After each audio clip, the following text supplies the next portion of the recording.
अगर हम स्पेस को एक्सप्लोर करने जाएंगे तो शायद ही एक्सपेरिमेंट फेल हो जाए, लेकिन ओशियन को एक्सप्लोर करना खतरे को मोल लेने से कम नहीं है। और इसे एक बार फिर से प्रूव कर दिया टाइटैनिक का मलबा एक्सप्लोर करने गई टाइटैनिक पनडुब्बी के साथ हुए हादसे ने। लेकिन आखिर वो कौन सी चीज थी जिसने टाइटैनिक मिशन सबमरीन को टाइटैनिक के मलबे के पास खींचा, और कैसे इस खतरनाक हादसे ने 5 अरबपतियों के परखच्चे उड़ा दिए। ये सब जानने के लिए वीडियो के लास्ट तक बने रहिए हमारे साथ। वीडियो शुरू करने से पहले आपसे रिक्वेस्ट है कि अगर अभी तक आपने हमारे चैनल अनोखी दुनिया को सब्सक्राइब नहीं किया है तो जल्दी से कर लीजिए। टाइटैनिक के मलबे को देखने गई टाइटन पनडुब्बी में टाइटैनिक मलबे के पास पहुंचने से 1600 फीट पहले ही उसमें एक इम्प्लोशन हुआ, जिसकी वजह से पनडुब्बी वहीं चिपक गई और उसमें हुए ब्लास्ट में 5 अरबपतियों के चीथड़े उड़ गए। लेकिन एक्चुअल में टाइटैनिक मशीन सबमरीन की टेक्नोलॉजी को समझा जाए तो इतने बड़े ओशन क्राइसिस की एक्चुअल वजह वही पनडुब्बी थी, जिस पर भरोसा करके ही 5 अरबपति टाइटैनिक का मलबा देखने गए थे। फिलहाल इस मुद्दे पर अभी रिसर्च चल रही है, लेकिन अब तक की जांच से जो तथ्य सामने आए हैं उन पर गौर कर लेते हैं। अगर शुरू में जांच करें तो 17 जून शनिवार को ओशियन गेट की टाइटन सबमरीन ने सेंट जॉन पोर्ट से अपना सफर शुरू किया था। खराब मौसम की वजह से इस डाइव को अगले दिन के लिए पोस्टपोन किया गया। फिर अगले दिन यानी 18 जून संडे को सुबह 8 बजे इस सबमरीन को नॉर्थ अटलांटिक ओशन, जो कि सेंट जॉन पोर्ट से 700 किलोमीटर दूर था, के पानी में डाइव करने के लिए भेजा गया। लेकिन उसका सफर शुरू हुआ दोपहर 12 बजे से। यहाँ गौर करने वाली बात यह है कि डाइव से पहले इस पनडुब्बी में कुछ टेक्निकल प्रॉब्लम्स भी मौजूद थी, लेकिन फिर भी इन्हें नजरअंदाज कर दिया गया और अपनी जान हथेली पर लेकर 5 अरबपतियों ने अपनी एडवेंचरस जर्नी शुरू की। इन 5 अमीर लोगों ने एक्शन एबीएस के फाउंडर हिमेश हार्डिंग और स्पेस एक्सप्लोरेशन में भी अपना योगदान दे चुके थे। ओशियन गेट के सीईओ स्टॉकटन रशीद, जो कि इस मिशन को लीड कर रहे थे, टाइटैनिक मलबे को एक बार पहले भी विजिट करने वाले और टाइटैनिक मलबे की अच्छी खासी जानकारी रखने वाले 77 साल के पॉल हेनरी और पाकिस्तानी अरबपति और बिजनेस टाइकून शहजादा दाऊद और उसका इकलौता बेटा सुलेमान दाऊद शामिल थे।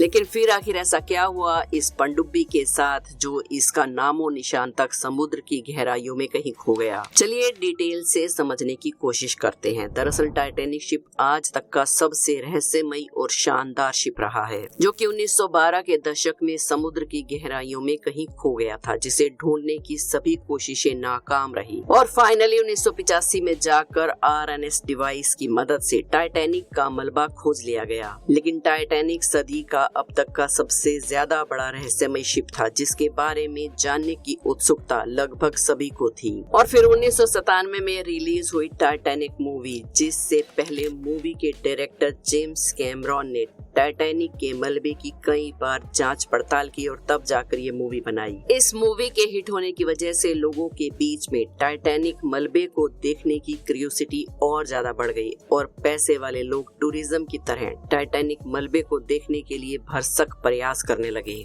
लेकिन हम ये कैसे भूल सकते हैं कि जितना मुश्किल स्पेस को खंगालना है, उससे 1000 गुना ज्यादा मुश्किल समुद्र की गहराइयों में उतरना है, क्योंकि समुद्र की गहराइयों में पानी का प्रेशर इतना होता है कि वो आपके चीथड़े उड़ा सकता है। आपको बता दें कि टाइटैनिक का मलबा अटलांटिक ओशन के 4 किलोमीटर अंदर मौजूद है। आप इसे ऐसे समझ सकते हैं कि अगर बुर्ज खलीफा जितनी लंबी इमारत को 5 बार पानी के अंदर एक के ऊपर एक खड़ा किया जाए, तब जाकर हम टाइटैनिक के मलबे तक पहुंच सकते हैं। और ये समुद्र के अंदर की इतनी गहराई है जहां पानी का प्रेशर 5000 psi होता है। ये प्रेशर उतना ही है जितना आपको माउंट एवरेस्ट के नीचे दब जाने पर महसूस होगा।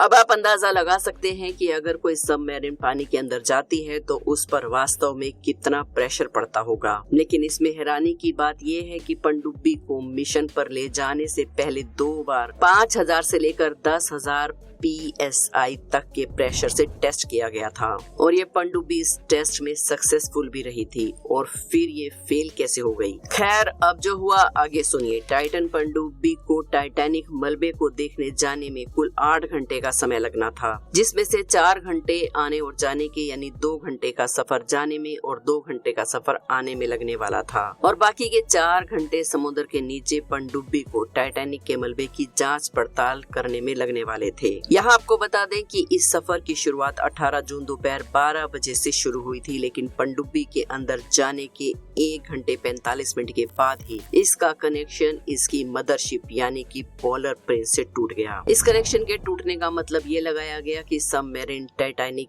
मलबे के पास पहुंच चुकी है, क्योंकि पानी की गहराई में वायरलेस सिस्टम टूटना कोई ज्यादा बड़ी बात नहीं है। लेकिन चिंता की बात तब शुरू हुई जब पानी के अंदर 8 घंटे बिताने के बाद भी पोलर प्रिंस क्रू मदर्स को टाइटैनिक सबमरीन का कोई भी अता पता या सिग्नल नहीं मिला और फिर इसकी मदरशिप में अफरा तफरी मच गई और कुछ ही घंटों में US कोस्ट गार्ड और कनेडियन आर्मी के जरिए टाइटन सबमरीन ढूंढने की कोशिशें शुरू हो गई। टाइटैनिक पनडुब्बी को ढूंढने के लिए सोलर स्कैनिंग की मदद ली गई और उस एरिया में मौजूद सभी वेसल्स के इंस्ट्रक्शंस मिलते ही पनडुब्बी को ढूंढने के लिए अपनी भरसक कोशिशें शुरू कर दी गई। लेकिन इस तलाश का वास्तव में कोई नतीजा नहीं निकला, क्योंकि 2 दिन बाद भी पनडुब्बी का नामो निशान समुद्र में नहीं मिला। फिर बुधवार को सुबह 6 बजे के करीब अंडर वाटर रडार की मदद से पानी के अंदर कुछ आवाजें सुनाई दी। आवाज सुनाई देते ही ROVS यानी कि रिमोटली ऑपरेटेड व्हीकल्स को इन आवाजों की डायरेक्शन में भेजा गया, लेकिन ये सर्च ऑपरेशन फेल हो गया। लेकिन अब सर्च टीम बढ़ चुकी थी, क्योंकि टाइटैनिक पनडुब्बी में केवल थर्सडे तक का ही ऑक्सीजन मौजूद था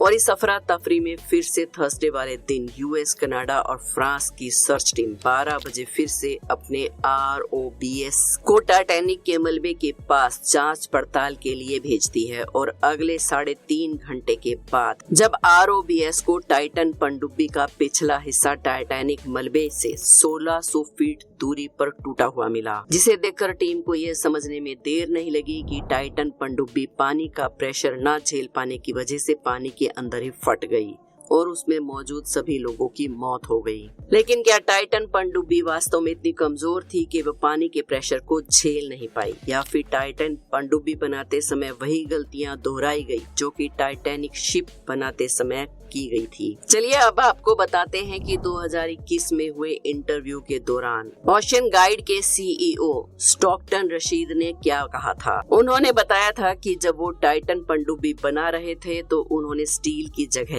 एविएशन ग्रेड कार्बन फाइबर से टाइटन की बॉडी को बनाया था और ये उनके इनोवेशन का ही एक हिस्सा था। टाइटन को इस डाइव से पहले 5 बार पानी के अंदर भेजकर उसका परीक्षण भी किया गया था, जिसमें वो 2 बार सफल भी हुई थी। लेकिन फिर इस मिशन में फेल होने के बाद ये मुद्दा उठकर आया है कि वास्तव में अगर ये पनडुब्बी स्टील की बनी होती तो शायद इसका ये हाल नहीं होता, क्योंकि पानी के अंदर न केवल पानी का प्रेशर बल्कि व्हेल, शार्क जैसी भारी भरकम खतरनाक जलीय जीव, पानी के अंदर बड़ी बड़ी चट्टानें और लहरों से उठने वाली पानी के बहाव भी ऐसे हादसों के लिए जिम्मेदार होते हैं। लेकिन सिर्फ ये एक वजह ही इस तबाही के लिए जिम्मेदार नहीं मानी जा सकती। इससे पहले भी 2019 में इस टाइटन पनडुब्बी के जरिए एक बिजनेसमैन और पोर्शन गेट के साथियों ने टाइटैनिक मलबे की सैर की थी, लेकिन उस समय इसमें कुछ क्रैक्स पड़ गए थे। लेकिन इस बात पर स्टॉकटन ने कोई ज्यादा ध्यान नहीं दिया, जिसका नतीजा ये हुआ कि 0.3 सेकंड में ही इस पनडुब्बी के चीथड़े उड़ गए। ऑल ओवर इतने बड़े हादसे का जिम्मेदार टाइटन पनडुब्बी का डिजाइन, पनडुब्बी का मटेरियल और ओशियन गेट के CEO का रिस्क